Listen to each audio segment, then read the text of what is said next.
A very warm and happy good morning to all my dear viewers. Welcome to my YouTube channel. This is Arun Giradi here.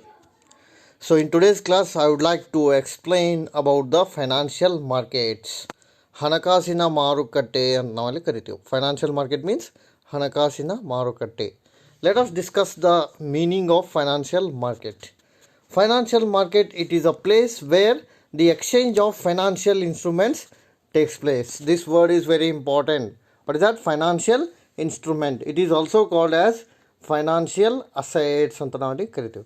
ಅಂದರೆ ಏನು ಹೇಳ್ತಾರೆ ಅವರು? ಹಣಕಾಸಿನ ಮಾರುಕಟ್ಟೆ ಅಂದರೆ ಒಂದು ನಿಗದಿತ ಸ್ಥಳವಾಗಿದ್ದು ಅಲ್ಲಿ ಹಣಕಾಸಿನ ಸಲಕರಣೆಗಳು ಪರಸ್ಪರ ವಿನಿಮಯವಾಗುತ್ತವೆ ಅಂತ ನಾವಲ್ಲಿ ಕರಿತೀವಿ. So what is that financial market? It is a place where exchange of financial assets takes place or financial instruments takes place. Now what are those financial instruments? We can say marketable instruments and non-marketable instruments ಅಂತ ನಾವಲ್ಲಿ ಕರಿತೀವಿ. So financial market ಅಂದರೆ ಮಾರಾಟವಾಗಬಲ್ಲ ಸರಕುಗಳು, ಮಾರಾಟವಾಗಲಾರದ ಸರಕುಗಳು ಅಂತ ಅಂದರೆ which is exchange is called as marketable, which is not exchange is called as non-marketable. For example, share, it is a exchangeable financial instrument. A company deposit, it is a non-exchangeable financial instrument. ಅಂದರೆ share can be moved from one person to another person. ಶೇರನ್ನು ಒಬ್ಬರಿಂದ ಇನ್ನೊಬ್ಬರಿಗೆ ನಾವು ವರ್ಗಾವಣೆ ಮಾಡ್ಬೋದು. ಆದರೆ company ಡೆಪಾಸಿಟನ್ನು ವರ್ಗಾವಣೆ ಮಾಡೋಕ್ಕೆ ಬರೋಂಗಿಲ್ಲ. ಅದೇ ರೀತಿ ನೀವು LIC ತುಂಬಿರ್ತೀರಿ, ಆ LICನೂ ಕೂಡ ನಾವು ಏನು ಮಾಡೋಕ್ಕೆ ಬರೋಂಗಿಲ್ಲ ರೀ, ಟ್ರಾನ್ಸ್ಫರ್ ಮಾಡೋಕ್ಕೆ ಬರೋಂಗಿಲ್ಲ. Like insurance, we can say insurance, it is a non transferable asset ಅಂತ ನಾವಲ್ಲಿ ಕರಿತೀವಿ. ಅಂದರೆ ಯಾವ ವ್ಯಕ್ತಿ ಹೆಸರು ಇರುತ್ತೋ ಆ ವ್ಯಕ್ತಿಗೆ ಹೆಸರಲ್ಲಿನ ನಾವು ಅದನ್ನು ತೊಗೋಬೇಕು, ಅದನ್ನು ಮೂವ್ ಮಾಡೋಕ್ಕೆ ಬರೋಂಗಿಲ್ಲ. But share can be moved from one person to another person, that can be considered ಅಂತ ನಾವಲ್ಲಿ ಕರಿತೀವಿ. So what is the meaning of financial market? It is a exchange of financial instrument which provide a mechanism for exchange of trading of financial product ಅಂತ. So ಇದು meaning ಆಯಿತು. So ಇನ್ನು definition ಏನು ಅಂದರೆ, it is a market in which financial securities are traded. ಅದೇ word ನಾವಲ್ಲಿ ಹೇಳ್ಬೋದು. Financial securities, the word security indicate shares, debentures, bonds and so on. So security ಅಂದರೆ ಏನು ರೀ? ಶೇರ್ ಇರ್ಬೋದು, ಡಿವೆಂಚರ್ಸ್ ಇರ್ಬೋದು, ಬಾಂಡ್ಸ್ ಇರ್ಬೋದು, ಇವೆಲ್ಲ ಕೂಡಿ ಏನಂತ ಕರೀತಾರೆ, ಅದಕ್ಕೆ ಸೆಕ್ಯೂರಿಟೀಸ್ ಅಂತ ನಾವಲ್ಲಿ ಕರಿತೀವಿ. So over all what is the meaning of financial market? It is a place where the exchange of financial assets takes place. Exchange of financial assets takes place. ಹಣಕಾಸಿನ ಆಸ್ತಿಗಳು ವರ್ಗಾವಣೆಯಾಗತಕ್ಕಂತಹ ಮಾರುಕಟ್ಟೆಗೆ ನಾವೇನಂತ ಕರಿತೀವಿ? ಫೈನಾನ್ಷಿಯಲ್ ಮಾರ್ಕೆಟ್ ಅಂತ ನಾವಲ್ಲಿ ಕನ್ಸಿಡರ್ ಮಾಡ್ತೀವಿ. Let us discuss the meaning characteristics of financial market ಅಂತ ನಾವಲ್ಲಿ ಕರಿತೀವಿ. ಸೊ ಫೈನಾನ್ಷಿಯಲ್ ಮಾರ್ಕೆಟ್ ಕ್ಯಾರೆಕ್ಟರಿಸ್ಟಿಕ್ಸ್ ಏನು ಅಂದ್ರೆ, first one is a larger volume ಅಂತ ನಾವಲ್ಲಿ ಕರಿತೀವಿ. ಬೃಹತ್ ಪ್ರಮಾಣದಲ್ಲಿ ಮಾರಾಟವಾಗುತ್ತವೆ, ಬೃಹತ್ ಪ್ರಮಾಣದ ವ್ಯವಹಾರವಾಗುತ್ತದೆ ಅಂತ, ಬೃಹತ್ ವ್ಯವಹಾರ ಅಂತ ನಾವಲ್ಲಿ ಕರಿಬೋದು. What is that larger volume ಅಂತ ನಾವಲ್ಲಿ ಕನ್ಸಿಡರ್ ಮಾಡಬೇಕಾದ್ರೆ, it is characterized by large volume of transactions and speed with the financial resource move from one financial market to another market. ಅಂದರೆ financial market do consider the large volume of transactions ಅಂತ, ಅಂದರೆ huge transactions takes place ಅಂತ. ಸಾಕಷ್ಟು ಪ್ರಮಾಣದ ವ್ಯವಹಾರಿ ಚಟುವಟಿಕೆಗಳು ನಡೆಯತಕ್ಕಂತಹ ಮಾರುಕಟ್ಟೆ ಏನಾಗಿರ್ತೈತೆ, ಅದು ಹಣಕಾಸಿನ ಮಾರುಕಟ್ಟೆ ಆಗಿರುತ್ತೆ ಅಂತ ನಾವಲ್ಲಿ ಹೇಳ್ಬೋದು. And what about the second important feature? It is a types of financial market. Mainly we can say it is a capital market, ಬಂಡವಾಳದ ಮಾರುಕಟ್ಟೆ, ಆ್ಯಂಡ್ ಗೌರ್ಮೆಂಟ್ ಸೆಕ್ಯೂರಿಟಿ ಮಾರ್ಕೆಟ್ ಅಂತ ನಾವಲ್ಲಿ ಕರಿತೀವಿ. ಗೌರ್ಮೆಂಟ್ ಸೆಕ್ಯೂರಿಟಿ ಮಾರ್ಕೆಟ್ ಒಂದು ಬಂಡವಾಳ ಮಾರುಕಟ್ಟೆ ಹಾಗೂ ಸರ್ಕಾರದ ವ್ಯವಹಾರಕ್ಕೆ ಸಂಬಂಧಪಟ್ಟಂಥ ಮಾರುಕಟ್ಟೆ ಅಂತ ನಾವಲ್ಲಿ ಕರಿತೀವಿ. In that primary market mainly two primary market is one, ಪ್ರಾಥಮಿಕ ಮಾರುಕಟ್ಟೆ, and the secondary market is another one, ದ್ವಿತೀಯ ಮಾರುಕಟ್ಟೆ ಅಂತ ನಾವಲ್ಲಿ ಕರಿತೀವಿ. ಸೊ ಇದ್ರ ಬಗ್ಗೆ ಡೀಟೇಲ್ ಆಗಿ ನಂತರ ನೋಡ್ಬೋದು. ಬಟ್ ಜಸ್ಟ್ ಮೀನಿಂಗ್ ನೋಡೋಣ. ಟೈಪ್ಸ್ ಆಫ್ ಮಾರ್ಕೆಟ್ ಒಳಗೆ ಪ್ರೈಮರಿ ಮಾರ್ಕೆಟ್ ಅಂದ್ರೆ, it is a market where the securities issued for the first time. Securities issued for the first time ಅಂದರೆ ಷೇರು ಸಾಲ ಪತ್ರಗಳು ಪ್ರಥಮ ಬಾರಿಗೆ ಮಾರಾಟವಾಗತಕ್ಕಂತಹ ಮಾರುಕಟ್ಟೆಗೆ ನಾವೇನಂತ ಕರಿತೀವಿ? ಪ್ರಾಥಮಿಕ ಮಾರುಕಟ್ಟೆ ಅಂತ ಕರಿತೀವಿ. It is also called as new issue market. Primary market is also known as new issue market. The word new issue indicates that the security is issued for the first time. This word is very important. New issue. So ಹಂಗಾದ್ರೆ primary market ಅಂದ್ರೆ new issue market ಆಯಿತು. Secondary market ಅಂದರೆ which is existed share ಅಂತ ಕರಿತೀವಿ ನಾವು. Existed share trade ಆದ್ರೆ ಅದಕ್ಕೆ ಏನಂತ ಕರೀತಾರೆ? ಸೆಕೆಂಡರಿ ಮಾರ್ಕೆಟ್ ಅಂತ ಅಲ್ಲಿ ಕರಿತೀವಿ. ದ್ವಿತೀಯ ಮಾರುಕಟ್ಟೆ ಅಂತ ಕರಿಬೋದು. ಸೊ ಇದು ಟೈಪ್ಸ್ ಆಫ್ ಮಾರ್ಕೆಟ್ನಲ್ಲಿ ಬರಿಬೋದು ನಾವು. And what about the third one? Domination of financial intermediaries. The word intermediaries is important. In case of financial market, more number of intermediaries are there. Brokers are there ಅಂತ ಕರಿತೀವಿ ನಾವು. Intermediaries ಅಂದರೆ ಏನು ರೀ? Brokers, ಮಧ್ಯವರ್ತಿಗಳು, ದಲ್ಲಾಳಿಗಳು ಅಂತ ನಾವಲ್ಲಿ ಕರಿತೀವಿ.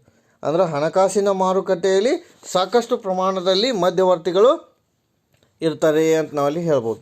Financial intermediaries who take active part ಅಂತ ನಾವಲ್ಲಿ ಕರಿತೀವಿ for investment on risk on behalf of depositor. ಅಂದರೆ ಏನು ಹೇಳ್ತಾರೆ ಅಲ್ಲಿ? Here intermediaries work on behalf of investors or depositors ಅಂತ ನಾವಲ್ಲಿ ಕರಿತೀವಿ. ಅಂದರೆ intermediaries take the risk and get benefit to both investors and depositor. Now the question is arise, why the investors and depositors not take the risk? Simply intermediaries know each and everything about the market. That's why they work on behalf of investors ಅಂತ ನಾವಲ್ಲಿ ಕರಿಬೋದು. So ಇಲ್ಲಿ ಈ intermediaries ಯಾರ ಬದಲಾಗಿ ಕೆಲಸ ಮಾಡ್ತಾರೆ ಅಂದ್ರೆ ಹೂಡಿಕೆದಾರರ ಬದಲಾಗಿ ಕೆಲಸ ಮಾಡ್ತಾರೆ. ಯಾಕೆಂದರೆ ಹೂಡಿಕೆದಾರರು ಅಥವಾ ಡೆಪಾಸಿಟರ್ಸ್ ಅಂದರೆ ಏನಂತ ಕರಿತೀವಿ ನಾವು, ಡೆಪಾಸಿಟ್ ಮಾಡ್ತಕ್ಕಂಥ ವ್ಯಕ್ತಿಗಳ ಪರವಾಗಿನ ಅವ್ರು ಏನು ಮಾಡ್ತಾರೆ? ಠೇವಣಿ ಅಂತ ಕರಿತೀವಿ ಕನ್ನಡದಲ್ಲಿ. ಠೇವಣಿ ಮಾಡ್ತಕ್ಕಂಥ ವ್ಯಕ್ತಿಗಳ ಪರವಾಗಿ ಅವರು ಕೆಲಸವನ್ನು ಮಾಡ್ತಾರೆ ಅಂತ. ಅಂದರೆ ಫೈನಾನ್ಷಿಯಲ್ ಮಾರ್ಕೆಟ್ನಲ್ಲಿ there is a more number of intermediaries are there ಅಂತ ನಾವಲ್ಲಿ ಹೇಳ್ಬೋದು. That is the features. Next one is highly volatile. This word is very important. Volatile means fluctuate ಅಂತ ಕರಿತಾನೆ. ಹಣಕಾಸಿನ ಮಾರುಕಟ್ಟೆ ಸಾಕಷ್ಟು ಬದಲಾವಣೆಯಿಂದ ಕೂಡಿದೆ. ವೇರಿಯೇಷನ್ ಅಂತಲೂ ಕರಿಬೋದು ನಾವು. ವೇರಿಯೇಷನ್ ಅಂದ್ರೆ in case of financial market there is a lot of variation is there. Now what is that variation? Here securities can be fluctuate per minute, per second. You can say per minute, per second in the stock market ಅಂತ ನಾವಲ್ಲಿ ಕರಿತೀವಿ. ಅಂದರೆ ಏನು ಹೇಳ್ತಾರೆ ಅಲ್ಲಿ ಅವರು? Financial, in case of a financial market there is a huge number of volatility is available, fluctuation is available ಅಂತ ನಾವಲ್ಲಿ ಹೇಳ್ತೀವಿ. ಅಂದರೆ ಹಣಕಾಸಿನ ಮಾರುಕಟ್ಟೆ ಸಾಕಷ್ಟು ಏರಿಳಿತಗಳಿಂದ ಕೂಡಿದೆ, ಸಾಕಷ್ಟು ಬದಲಾವಣೆಗಳಿಂದ ಕೂಡಿದೆ. ಅಲ್ಲಿ ಟ್ರೇಡ್ ಆಗ್ತಕ್ಕಂಥ ಷೇರುಗಳು ಯಾವಾಗಲೂ ಬದಲಾಗುತ್ತಿರುತ್ತವೆ ಅಂತ ಕರಿತೀವಿ. ಅವುಗಳ ಮೌಲ್ಯ, ಅವುಗಳ ಬೆಲೆ ಯಾವಾಗಲೂ ಬದಲಾಗುತ್ತಿರುತ್ತದೆ ಅಂತ ಹೇಳ್ಬೋದು ನಾವು. Next important feature is inter dependence of financial market ಅಂತ ನಾವಲ್ಲಿ ಕರಿತೀವಿ. What is that inter dependence? In case of financial market it depend on each and every market, whether it is a primary market, whether it is a secondary market, each market is interconnected ಅಂತ ನಾವಲ್ಲಿ ಹೇಳ್ಬೋದು. ಪ್ರತಿ ಮಾರುಕಟ್ಟೆಯು ಪರಸ್ಪರ ಸಂಬಂಧವನ್ನು ಹೊಂದಿರುತ್ತದೆ ಅಂತ ನಾವು ಹೇಳ್ತೀವಿ. why it is a interdependence? if one market fails, that will impact on another market. Suppose if primary market is good, that is acting as a supporting role to secondary market. if primary market fails, what will happen? Directly impact on secondary market ಅಂತ ಹೇಳ್ತೀವಿ ನಾವು. ಹಾಗಾಗಿ ಏನಂತ ಹೇಳ್ತೀವಿ ನಾವು? ಹಣಕಾಸಿನ ಮಾರುಕಟ್ಟೆಯಲ್ಲಿ ಪರಸ್ಪರ ಸಂಬಂಧವನ್ನು ಹೊಂದಿರುತ್ತವೆ. ಪ್ರತಿಯೊಂದು ಮಾರುಕಟ್ಟೆಗಳು ಪರಸ್ಪರ ಅವಲಂಬಿತವಾಗಿರುತ್ತವೆ ಅಂತ ಹೇಳ್ತೇವೆ. ಒಂದು ಮಾರುಕಟ್ಟೆಯಲ್ಲಿ ಏನಾದರೂ ನಷ್ಟವಾದರೆ ಅದರ ಪರಿಣಾಮ ನೇರವಾಗಿ ಇನ್ನೊಂದು ಮಾರುಕಟ್ಟೆಯ ಮೇಲೆ ಆಗುತ್ತದೆ ಅಂತ ನಾವಲ್ಲಿ ಹೇಳ್ಬೋದು. Next important feature is integration of market. So what is that integration? ವಿಲೀನೀಕರಣ ಅಂತ ಅಲ್ಲಿ ಕರಿತೀವಿ. ಕೂಡಿಕೊಳ್ಳೋದು ಅಂತ ಅಥವಾ ಒಗ್ಗೂಡುವಿಕೆ. ಇಂಟಿಗ್ರೇಷನ್ ಅಂದರೆ ಕನ್ನಡದಾಗೇನ್ರಿ? ಒಗ್ಗೂಡುವಿಕೆ ಅಂತ ನಾವಲ್ಲಿ ಕರಿತೀವಿ. So what is that integration? It is a combination of all the market ಅಂತ. If one market is holds good, another market is also succeed. ಅಂದರೆ it is a combined of all the market ಅಂತ ನಾವಲ್ಲಿ ಹೇಳ್ಬೋದು. These are all important characteristics of financial market. Let us discuss the next part, that is objectives of financial market ಅಂತ ನಾವಲ್ಲಿ ಹೇಳ್ಬೋದು. ಹಣಕಾಸಿನ ಮಾರುಕಟ್ಟೆಯ ಉದ್ದೇಶಗಳ ಬಗ್ಗೆ ನೋಡೋಣ ನಾವು. ಫಸ್ಟ್ ಅಂದರೆ ಯಾವ ಕಾರಣಕ್ಕಾಗಿ ಹಣಕಾಸಿನ ಮಾರುಕಟ್ಟೆ ಅಸ್ತಿತ್ವಕ್ಕೆ ಬಂದಿದೆ, for what reason the financial market come into picture, that is called as objective. ಅಂದರೆ ಯಾವ ಉದ್ದೇಶಕ್ಕಾಗಿ ಹಣಕಾಸಿನ ಮಾರುಕಟ್ಟೆ ಅಸ್ತಿತ್ವಕ್ಕೆ ಬಂದಿದೆ ಅಂತ ತಿಳ್ಕೊಳ್ಳೋದೆ objective. The first objective is it facilitate the transfer of resource among individual institution and government. Now what they try to say that financial market provide the resource to individual or needy person ಅಂತ ನಾವು ಇಲ್ಲಿ ನೋಡಿ ಈ word ನೆನ್ಪಿಟ್ಕೋಬೇಕು. Financial market ಬಂದಿರೋ ಉದ್ದೇಶ ಏನಂದರೆ ಯಾವ ವ್ಯಕ್ತಿಗಳಿಗೆ ಹಣಕಾಸಿನ ಅವಶ್ಯಕತೆ ಇದೆ ಆ ವ್ಯಕ್ತಿಗಳಿಗೆ ಅದು ಸಂಪನ್ಮೂಲವನ್ನು ವರ್ಗಾಯಿಸುತ್ತದೆ ಅಂತ. ಯಾರ್ಯಾರಿಗೆ ಸಂಪನ್ಮೂಲ ವರ್ಗಾಯಿಸುತ್ತದೆ ರೀ? ಇಂಡಿವಿಜುವಲ್ ಅಂದರೆ ವೈಯಕ್ತಿಕ ವ್ಯಕ್ತಿಗಳಿಗೆ ಸಂಪನ್ಮೂಲ ವರ್ಗಾವಣೆ ಮಾಡುತ್ತದೆ.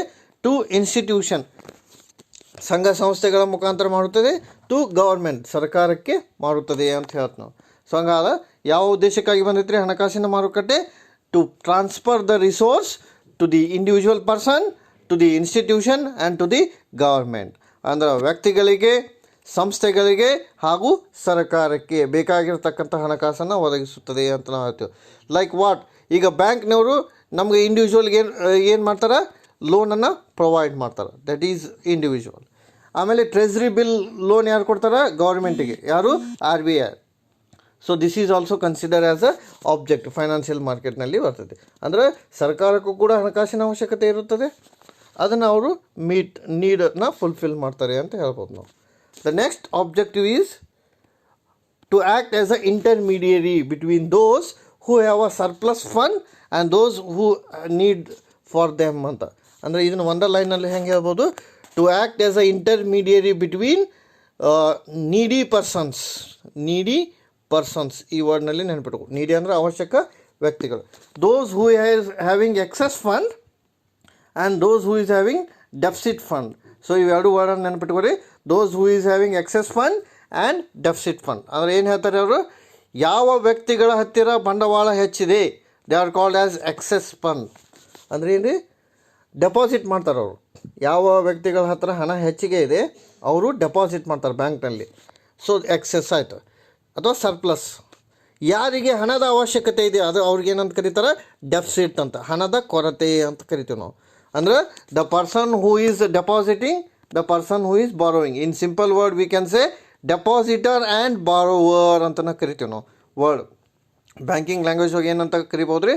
ಡೆಪಾಸಿಟರ್ ಆ್ಯಂಡ್ ಬಾರೋವರ್. ಅಂದರೆ those who is having surplus fund they are called as a depositor, those who is need the fund they are called as a borrower ಅಂತ. ಹಾಗಾಗಿ ಹಣಕಾಸಿನ ಮಾರುಕಟ್ಟೆಯು ಠೇವಣಿದಾರರ ಹಾಗೂ ಹಣವನ್ನು ಕೊಳ್ಳುವ ಅಥವಾ ಪಡೆದುಕೊಳ್ಳುವ ವ್ಯಕ್ತಿಗಳ ನಡುವೆ ಮಧ್ಯವರ್ತಿಯಾಗಿ ಕೆಲಸವನ್ನು ಮಾಡುತ್ತದೆ ಅಂತ ನಾವಲ್ಲಿ ಹೇಳ್ಬೋದು. Now what about the third one? To facilitate people with surplus fund to earn income ಅಂತ. ಅಂದರೆ ಆದಾಯವನ್ನು ಹೆಚ್ಚು ಮಾಡುವ ಉದ್ದೇಶದಿಂದ ಇದು ಬಂದಿದೆ ಅಂತ. ಅಂದರೆ ವ್ಯಕ್ತಿಗಳ ಆದಾಯ ಮಟ್ಟವನ್ನು ಹೆಚ್ಚು ಮಾಡುತ್ತದೆ ಅಂತ. ವ್ಯಕ್ತಿಗಳ ಆದಾಯ ಮಟ್ಟವನ್ನು ಯಾವ ರೀತಿ ಹೆಚ್ಚು ಮಾಡುತ್ತೆ ಅಂದರೆ by providing the bank through financial institution. You can say ಬ್ಯಾಂಕ್ನವರು ಲೋನ್ ಕೊಡ್ತಾರೆ ಅಂತ ತಿಳ್ಕೊಳ್ಳೋಣ. ಲೋನ್ ಅಂದರೆ you can start your business or you can purchase the share ತೊಗೊಂಡ್ರಿ ಅಂದರೆ you might increase your capital, you might increase your profit. So ಹಂಗಾಗಿ ಏನು ಮಾಡ್ಬೋದು ರೀ, ಇಲ್ಲಿ ಇನ್ಕಮ್ ಲೆವೆಲ್ ಹೆಚ್ಚು ಮಾಡುತ್ತದೆ ಅಂತ ನಾವಲ್ಲಿ ಹೇಳ್ಬೋದು. ಆ ಉದ್ದೇಶದಿಂದ ಬಂದಿದೆ ಅಂತ.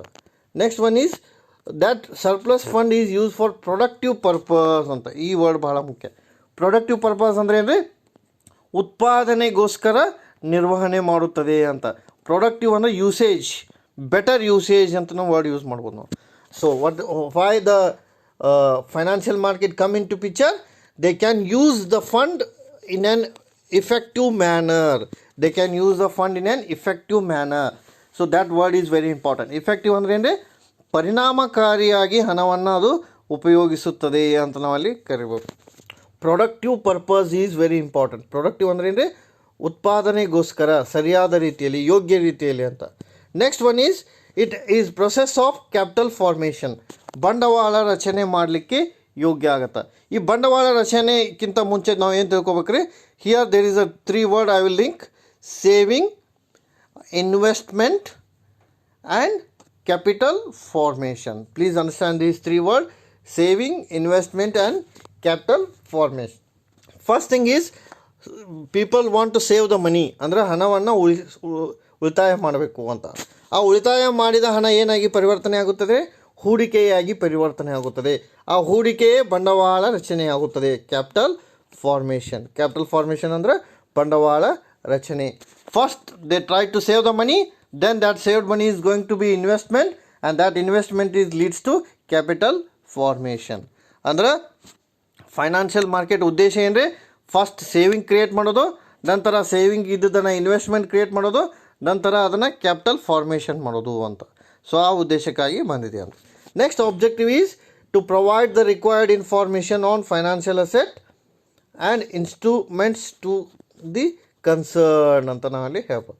ಅಂದ್ರೆ ಟು ಕನ್ಸರ್ನ್ ಪಾರ್ಟಿ ಅಂದರೆ ಸಂಬಂಧಪಟ್ಟಂಥ ವ್ಯಕ್ತಿಗಳಿಗೆ ಫೈನಾನ್ಷಿಯಲ್ ಅಸೆಟ್ ಬಗ್ಗೆ ಇನ್ಫಾರ್ಮೇಷನ್ ಕೊಡೋದು. What is that financial asset ಅಂದರೆ ಏನು ಹೇಳೋದು ಅಂದ್ರೆ ಯಾವ ಟೈಪ್ ಆಫ್ ಶೇರ್ಸ್ ಅದಾವ, ಯಾವ ಟೈಪ್ ಆಫ್ ಡಿಬೆಂಚರ್ಸ್ ಅದಾವ, ಯಾವ ಟೈಪ್ ಆಫ್ ಇನ್ಶೂರೆನ್ಸ್ ಐತಿ, ಡೆಪಾಸಿಟ್ಸ್ ಐತಿ, ಆ ಇನ್ಫಾರ್ಮೇಷನನ್ನು ಕೊಡೋದು. ಅದು ಇನ್ಫಾರ್ಮೇಷನ್ ಯಾಕೆ ಬೇಕು ಹೇಳ್ರಿ? Because for investment. ಅದರಿಂದ ಅವ್ರು ಏನು ಮಾಡ್ತಾರೆ? ಹೂಡಿಕೆಯಾಗಿ ಪರಿವರ್ತನೆ ಮಾಡ್ತಾರೆ. ಹಾಗಾಗಿ ನಾವು ಇನ್ಫಾರ್ಮೇಷನನ್ನು ಪ್ರೊವೈಡ್ ಮಾಡಬೇಕು ಅಂತ ನಾವಲ್ಲಿ ಹೇಳ್ಬೋದು. And last one is to provide a suitable mechanism for dealing in financial asset and instrument. Mechanism ಅಂದ್ರೆ ಪದ್ಧತಿ ಅಂತ ಕರಿತೀವಿ ನಾವು ಕನ್ನಡದಾಗ. ಮೆಕ್ಯಾನಿಸಮ್ ಅಂದ್ರೆ ಏನು ರೀ? ಪದ್ಧತಿ ಅಂತ. Financial market can use proper mechanism to monitor the assets. Now what are those mechanisms? We'll discuss in later. I will tell one. Public issue through prospectus is one mechanism. Public issue through prospectus ಅಂದ್ರೆ ಏನ್ರಿ? ಈಗ ನಿಮ್ಮ company share ತೊಗೋಬೇಕು ಅಂದ್ರೆ ಪಬ್ಲಿಕ್ಗೆ ಗೊತ್ತಿರಬೇಕು ಅದು. ಹಾಗಾಗಿ ನೀವು ಅಡ್ವರ್ಟೈಸ್ಮೆಂಟ್ ಕೊಡಬೇಕು ಥ್ರೂ ಯುವರ್ ಪ್ರಾಸ್ಪೆಕ್ಟಸ್, ಇನ್ವಿಟೇಷನ್ ಮುಖಾಂತರ. So that is one method, that is one mechanism. ಅಂದ್ರೆ ಪರಿಚಯ ಪತ್ರಿಕೆಯನ್ನು ಹೊರಡಿಸಿ ಶೇರನ್ನು ಮಾರಾಟ ಮಾಡುವುದು ಒಂದು ಪದ್ಧತಿ. ಇದು ಒಂದು ಮೆಕ್ಯಾನಿಸಮ್. ಆಮೇಲೆ ಟೆಂಡರ್ ಮುಖಾಂತರ ನಾವು ಮಾರಾಟ ಮಾಡ್ಬೋದು. ಟೆಂಡರ್ ಆರ್ ಕೊಟೇಷನ್ ಅಂತ ನಾವಲ್ಲಿ ಕರಿತೀವಿ. ಆಮೇಲೆ ಬುಕ್ ಬಿಲ್ಡಿಂಗ್ ಮುಖಾಂತರ ಮಾರಾಟ ಮಾಡ್ಬೋದು. Book building is also a process. ಆಮೇಲೆ employee stock option plan, ESOP ಅಂತ ಕರಿತಾರೆ ಅದಕ್ಕೆ. Employee stock option plan, this is also the another method to issue the instrument. So ಇವುಗಳ ಮುಖಾಂತರ ನಾವೇನು ಮಾಡ್ಬೋದು ರೀ? ಶೇರ್ಸನ್ನು ಮಾರಾಟ ಮಾಡ್ಬೋದು. So this is all about the objectives of financial market. In today's class, I would like to already explain what are the features of financial market and objectives of financial market. In next class, I would like to explain the functions of financial market. Thanks for watching my video.